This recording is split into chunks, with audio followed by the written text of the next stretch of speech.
Hello বন্ধুরা, সবাইকে আমার চ্যানেলে স্বাগত জানিয়ে আরেকটা ব্লগ দেখুন।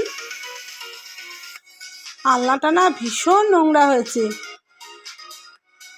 আলনাটা আমি সুন্দর করে গোছাবো। দেখুন, সমস্ত সব নামিয়ে ফেলেছি, সুতির কাপড় দিয়ে ভালো করে মুছে এই যে সুন্দর করে গোছাচ্ছি। ঘরটা না অগোছালো হয়ে গেলে যেন মনটাও ঠিক ভালো লাগে না, তাই আমি সুন্দর করে আলনা টালনাগুলো সব গুছিয়ে ফেলবো।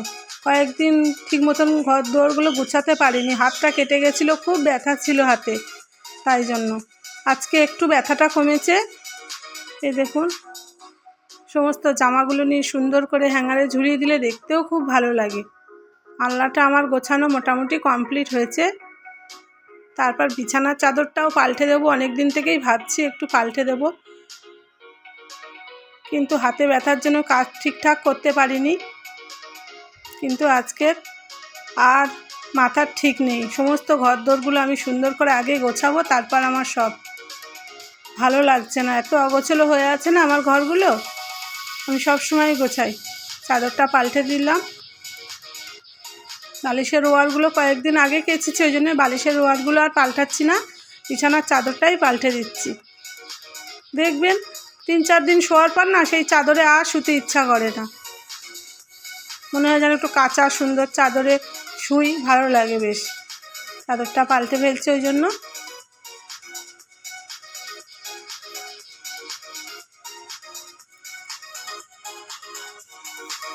সুন্দর করে টান টান করে আমি চাদরটা করছি, পাচ্ছি।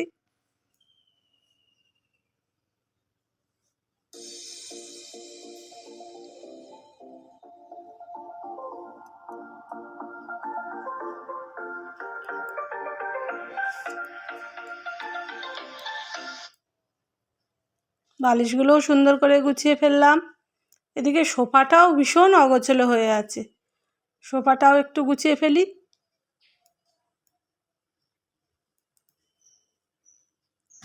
জামা কাপড়গুলো প্রথমেই গুছিয়ে নিচ্ছি।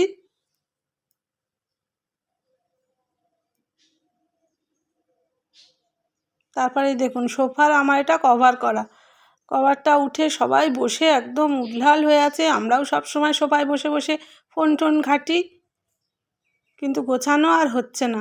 কভার পরিয়ে রাখলে কি জানেন, ধুলো পড়ে ভীষণ, সোফায় নোংরা হয়। জন্য আমরা একটা না সোফার কভার বানিয়েছি, কভারটা পরিয়ে রাখলে এটা মাঝে মধ্যে কেচে দিই, তাহলে আর অতটা নোংরা হয় না। ওই জন্য টান টান করে আমরা এর মাপ নিয়ে দর্জির কাছ থেকে এই কভারটা বানিয়েছি।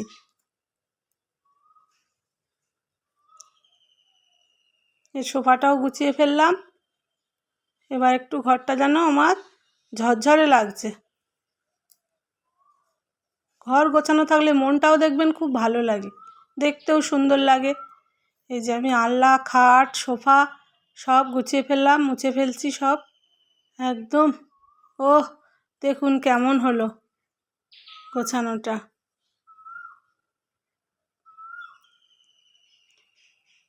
টাটা, সবাই ভালো থাকবেন, আবার দেখা হবে পরের ভিডিওতে।